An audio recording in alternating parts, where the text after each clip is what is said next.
उन्हाळी वळवणाचे पदार्थ म्हणजे एकदाच करा आणि वर्षभर खात राहा.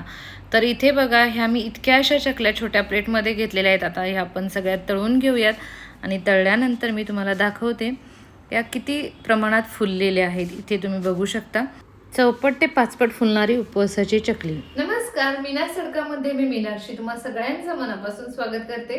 साबुदाणा आणि बटाटा वापरून आपण बनवलेली ही चकली तुम्ही बघू शकता जिलेबीसारखी अगदी चकचकीत आणि तकतकीत दिसत आहे.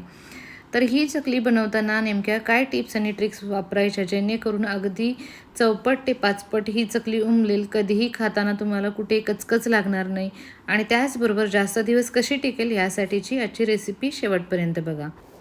तर इथे मी घेतलेला आहे बरोबर 1 कप साबुदाणा, तुम्ही इथे बघू शकता.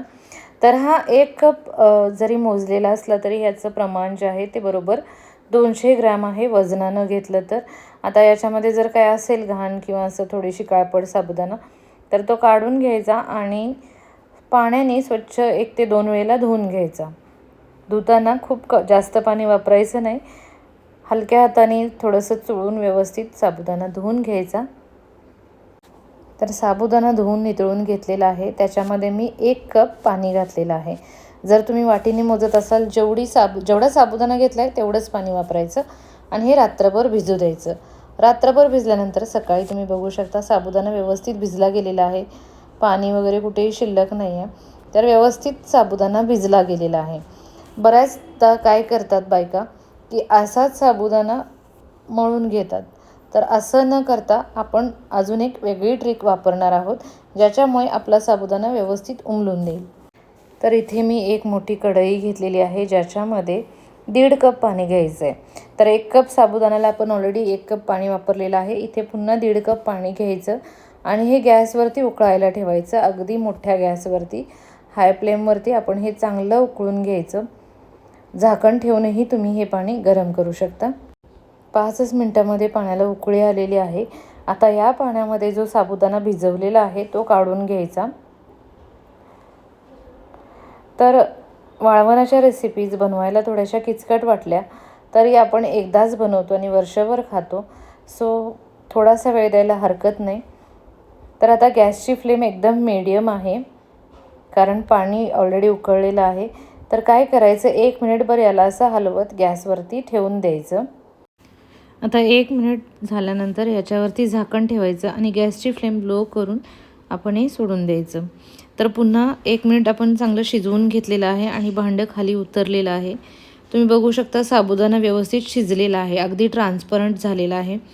खूप जास्त पाणी घातलं तर हे मिश्रण खूप जास्त पातळ होतं, म्हणून आपण एकूण 2.5 कप पाणी घातलेलं आहे. 1 कप साबुदाण्यासाठी 2.5 कप पाणी घातलेलं आहे. तुम्ही जर वाटीने मोजत असाल तर 2.5 पट एकूण मिळून पाणी वापरायचं. आणि इथे 2 मध्यम आकाराचे बटाटे घेतलेले आहेत. तर हे बटाटे कुस्करून घ्यायचे आहेत. हाताने कुस्करले तर त्याच्यामध्ये गाठी राहू शकतात. इव्हनली आपल्याला हे मिक्स करायचं आहे, सो मी इथे बारीक खिसणीने खिसून घेतलेलं आहे. आता साबुदाणा थोडासा गरम आहे, याच्यामध्ये 1 चमचा जिरं घातलेलं आहे. 1 ते 1.5 चमचा जिरं, चवीपुरतं मीठ घालायचं आणि चवीपुरतं लाल तिखट घालायचं. फिक्कं लाल तिखट ज्याला आपण म्हणतो. फिक्कं म्हणजे मसाला विरहित, हा कोल्हापुरी शब्द आहे. तर इथे मी थोडं जास्तच लाल तिखट घेतलेलं आहे कारण हे उपवासाला खातो, तर उपवासाला थोडंसं जास्त तिखट असले की आपल्याला चव छान येते म्हणून. आणि हे सगळं घातल्यानंतर आपण याच्यामध्ये उकडलेला बटाटा घालणार आहोत. तर त्याच्या आधी हे मी असंच चमच्याने मिक्स करून घेते. थोडंसं गरम आहे, सो आपण मिक्स करताना थोडी काळजी घ्यायची आहे आणि व्यवस्थित मिक्स करून घ्यायचं. चांगलं मिक्स झालं की याच्यामध्ये बटाट्याचा खीस घालायचा. उकडलेल्या बटाट्याचा खीस आहे, लक्षात ठेवा. आणि पुन्हा स्पूनने किंवा तुम्हाला जमत असेल तर हाताने तुम्ही हे पीठ मळून घेऊ शकता किंवा हे मिश्रण मळून घेऊ शकता. अगदी 2 मिनटामध्येच हे पीठ जे आहे छान मिक्स झालेलं आहे किंवा मळलं गेलेलं आहे, तुम्ही ते बघू शकता. आता मी 1 मोठा चमचा घेतलेला आहे जेणेकरून मला त्याचा उपयोग पुढे चकली बनवताना होईल. तर अशा पद्धतीने खूप भांड्यांचा पसारा न करता अगदी सुटसुटीतपणे आपलं मिश्रण तयार झालेलं आहे. आता इथे हा स्टीलचा चकलीचा साचा आहे, त्याला मी चकलीची फिरकी लावलेली आहे.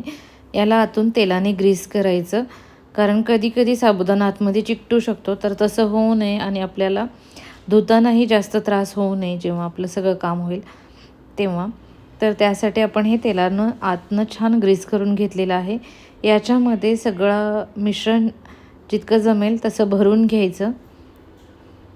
तुमच्याकडे लाकडी साचा किंवा सोऱ्या असेल तर तुम्ही त्यानेही हे बनवू शकता.